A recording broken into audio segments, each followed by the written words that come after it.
Hello everyone, स्वागत करता हूँ आपका हमारे चैनल जिसका नाम है मूवी ट्रैक्टर। और आज मैं एक्सप्लेन करने वाला हूँ मूवी छोरी को, जो कि अमेज़न प्राइम पर रिलीज हुई है। और ये एक मराठी मूवी का हिंदी रीमेक है जिसका नाम लापाछापी था, जो सन 2017 में रिलीज हुई थी। मूवी में नुसरत भरूचा लीड कैरेक्टर में है। ये मूवी आपको डराने के साथ साथ एक मैसेज भी देती है। वो मैसेज क्या है ये तो आपको वीडियो के अंत में ही पता चलेगा। तो हम शुरू करते हैं हमारा ये वीडियो। मूवी की स्टार्टिंग में हम एक रानी नाम की प्रेग्नेंट महिला को देखते हैं, जो कि खेतों में किसी से बचकर भाग रही होती है। वो बहुत डरी हुई होती है और तभी वो खेत में एक जगह आकर गिर जाती है। तब उसके सामने 3 बच्चे आते हैं और वो उसे एक चाकू देकर कहते हैं कि उन्हें उसकी बच्ची के साथ खेलना है। और तब रानी वो चाकू ले लेती है और वहाँ पर वो किसी को देखकर उसकी बच्ची को ना मारने की भीख मांगती है। लेकिन तभी वो खुद के पेट में चाकू मार लेती है, क्योंकि देखने पर हमें ऐसा लगता है कि ये सब रानी से किसी ने करवाया है और उस पर उसका कंट्रोल था। अब सीन शिफ्ट होता है कुछ सालों बाद, जहां हम एक मैरिड कपल को देखते हैं, साक्षी और हेमंत। साक्षी जो कि 8 महीने की प्रेग्नेंट है और हेमंत जिसके ऊपर कर्जा है जिसे वो चुका नहीं पा रहा था। इसलिए एक रात कुछ गुंडे उसके घर आकर उससे मारपीट भी करते हैं। अब यहाँ वो साक्षी को ये बताता है कि वो एक बिजनेस स्टार्ट करने वाला था, लेकिन उससे पहले ही उसके साथ उस बंदे ने फ्रॉड कर दिया जो उन्हें प्रोडक्ट प्रोवाइड करने वाला था, और अब वो सारे पैसे लेकर भाग गया है। और तब ये दोनों यहाँ से कहीं दूर जाने का प्लान करते हैं, जिससे वो लोग इन्हें ढूंढ ना सकें। और तब उनका ड्राइवर जिसका नाम कजला होता है, वो उन्हें शहर से दूर एक गांव में ले जाता है, जहाँ पर सिर्फ उसका ही घर होता है और वो खेतों के बीचों बीच होता है। अब कजला उन्हें आगे पैदल ही जाने को कहता है, क्योंकि खेत में गाड़ी नहीं जा सकती थी। अब आगे ये दोनों पैदल ही जाते हैं, जहाँ दोनों खेत में भटक जाते हैं। अब यहाँ पर साक्षी बहुत थक जाती है, इसलिए हेमंत उसे वहीं बैठाकर खुद घर ढूंढने निकल जाता है। लेकिन जब अंधेरा हो जाता है और बहुत देर तक हेमंत नहीं आता, तब साक्षी भी उसे ढूंढने निकल जाती है। और काफी देर बाद उसे एक घर दिखता है, जहां वो हेमंत को देखती है और उसके साथ उनके ड्राइवर की बीवी भानो देवी होती है। हेमंत साक्षी को बताता है कि ये तुम्हारा ख्याल रखेंगी। अब ये सब घर में जाते हैं और खाना खाते हैं, जहाँ हमें बरसों से पुरानी घिसी पिटी सोच से भी वाकिफ कराया जाता है, जैसे औरतें मर्दों से पहले खाना नहीं खाती और ये अपने पति का नाम भी अपने मुंह से नहीं लेती।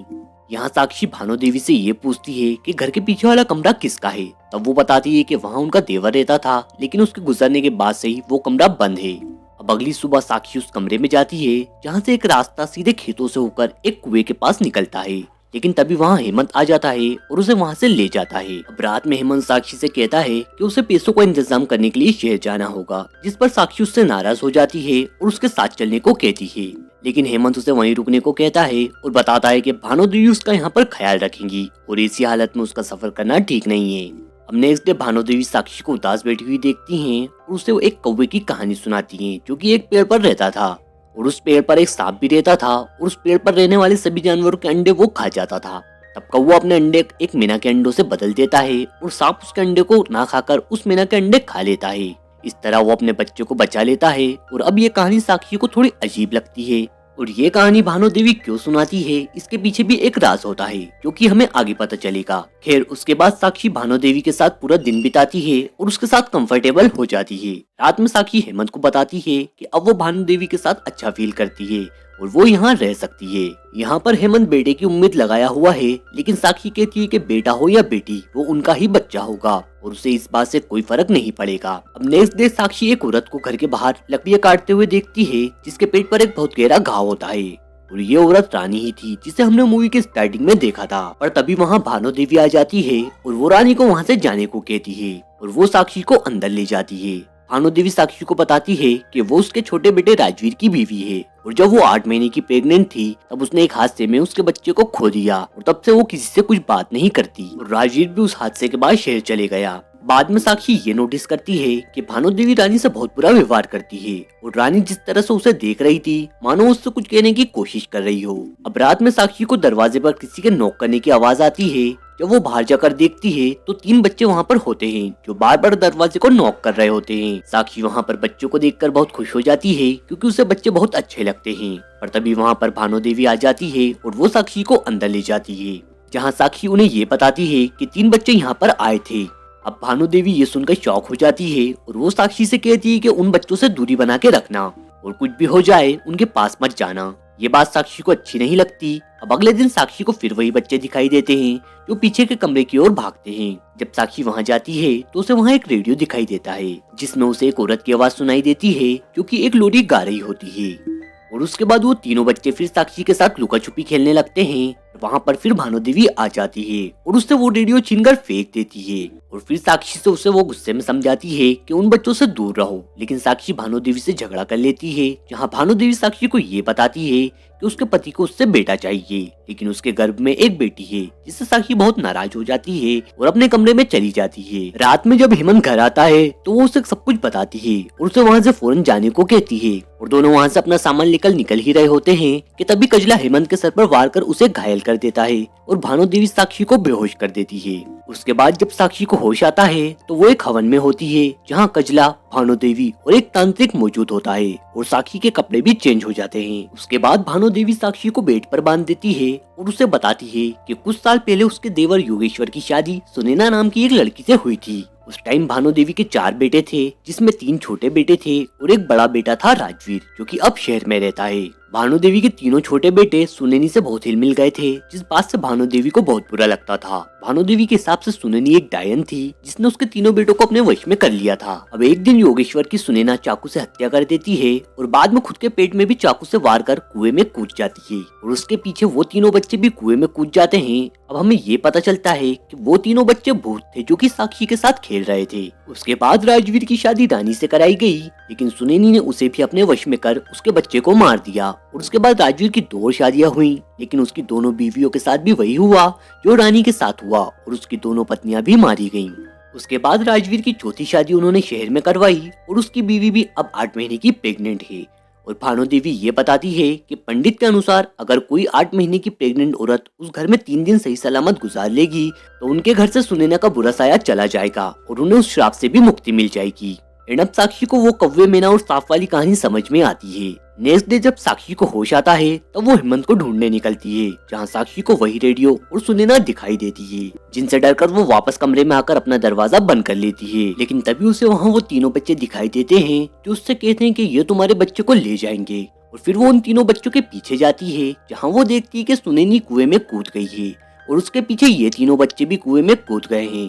लेकिन जब साक्षी कुएं में देखती है तो उसे कुछ भी नहीं दिखाई देता। वो सोचती है कि ये सब उसका वहम है और अब वो घर की छत पर चढ़कर वहाँ से भागने का रास्ता देखती है और खेत में जाकर वहाँ से बाहर निकलने का रास्ता ढूंढने लगती है। लेकिन वो खेत किसी भूलभुलैया से कम नहीं था और कई बार कोशिश करने के बाद भी वो रास्ता नहीं ढूंढ पाती और इस तरह वहाँ रात हो जाती है और तभी उसे कजला और भानु देवी की आवाज सुनाई देती है और वो उनसे बचने के लिए उससे पीछे वाले कमरे में छुप जाती है। उस कमरे में उसे सुनैनी भी दिखाई देती है और तभी वहाँ राजवीर के साथ कजला और भानु देवी आते हैं, जो साक्षी पर घासलेट डालकर उसे जला देते हैं। लेकिन थोड़ी देर बाद उसे समझ आता है कि ये सब बस उसका एक भ्रम है।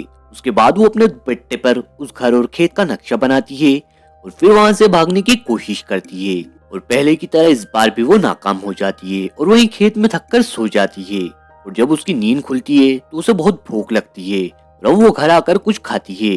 अब जो सब उसने देखा था उसे लगता है कि जरूर इसके पीछे कोई वजह है और वो ये जानने के लिए फिर पीछे उसी कमरे में जाती है, जहाँ वो सुनैनी को उन्हीं बच्चों के साथ खेलता हुआ देखती है और वो बच्चे सुनैनी से कहते हैं कि उसके पेट में जो बच्ची है वो उसका ख्याल रखेंगे।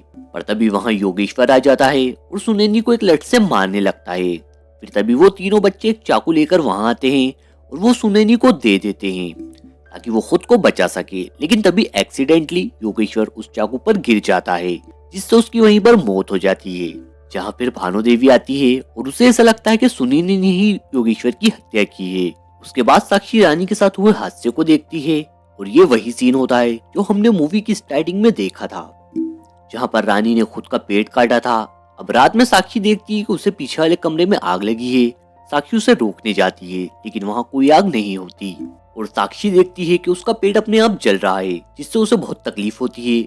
वो वहीं बेहोश हो जाती है। जब उसे होश आता है तो वो देखती है कि उसने एक बच्ची को जन्म दिया है और उसके पास वो तीनों बच्चे बैठे होते हैं और पास में ही जली हुई सुनैनी भी होती है। लेकिन नेक्स्ट मॉर्निंग साक्षी की वहीं पर आंख खुलती है और वो देखती है कि उसकी बच्ची वहाँ नहीं है। वो भागते हुए उसी कुएं के पास जाती है, जहाँ वो देखती है कि भानु देवी और उसका परिवार उस बच्ची को कुएं में फेंक रहे थे। वो इसे एक परंपरा का नाम दे रहे थे, जिससे ऐसा करने पर उनकी फसलें अच्छी हो सकें। और फिर राजवीर उस बच्ची को उस कुएं में फेंक देता है और तब पहली बार साक्षी राजवीर को देखती है। उनके जाने के बाद साक्षी कुएं में देखती है, यहाँ बहुत सी बच्चियों के शव उस कुएं में उसे दिखाई देते हैं।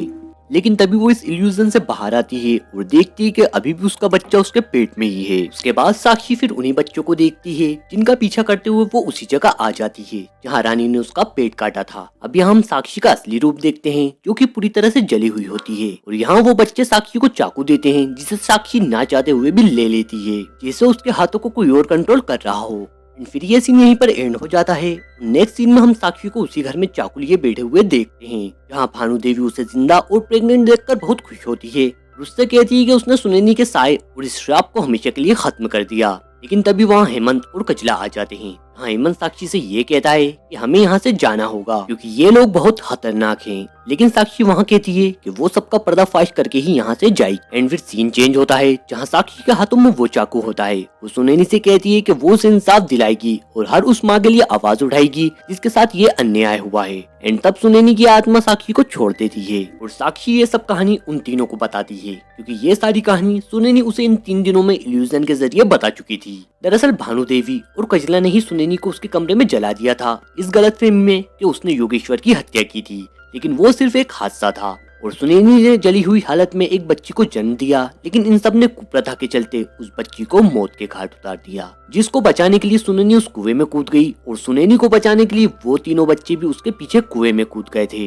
लेकिन भानु देवी ये कहती है कि उसने उसकी दोनों बहुओं को भी मार दिया था। इस पर साक्षी कहती है कि सुनैना सिर्फ इस प्रथा को खत्म करना चाहती थी, लेकिन उन दोनों को भानु देवी, कजला और राजवीर ने मारा था क्योंकि उनके अनुसार अब वो फिर कभी मां नहीं बन सकती थी और अगर वो इस बात को किसी को बता देती तो सब कुछ खत्म हो जाता। अब यहाँ भानु देवी साक्षी को मारने की धमकी देती है और तब एक और बड़े राज से पर्दा हटता है जहाँ साक्षी कहती है कि क्या वो भी राजवीर से उसकी हत्या करवाएगी और ये कहकर वो हेमंत को राजवीर बुलाती है। मतलब फ्रेंड्स, हेमंत ही राजवीर था क्योंकि साक्षी ने उसे कुप्रथा के दौरान राजवीर को उस बच्ची को कुएं में गिराते हुए देख लिया था। और तब राजवीर साक्षी को मारने के लिए आगे बढ़ता है, लेकिन साक्षी के पास चाकू होता है और वो राजवीर को वहीं रोक देती है और कहती है कि वो इस बच्चे को लेकर यहाँ से जरूर जाएगी। और फिर वो निडरता के साथ वहाँ से निकल जाती है और बाहर आकर वो चाकू फेंक देती है। यहाँ वो चाकू राजवीर उठा लेता है और वो साक्षी पर हमला ही करने वाला होता है कि तभी रानी पीछे से आकर राजवीर पर हमला कर देती है और उसकी हत्या कर देती है। अब साक्षी खेत की उसी जगह पर आकर फंस जाती है, लेकिन इस बार वो तीनों बच्चे उसे सही रास्ता दिखा देते हैं और इस तरह साक्षी रानी के साथ वहाँ से निकल जाती है और यही ये मूवी एंड हो जाती है। तो फ्रेंड्स, आपको मेरा ये एक्सप्लेनेशन कैसा लगा कमेंट बॉक्स में कमेंट करके जरूर बताएं और ऐसी ही मजेदार मूवी एक्सप्लेनेशन के लिए हमारा चैनल सब्सक्राइब जरूर करें। Thanks for watching this video.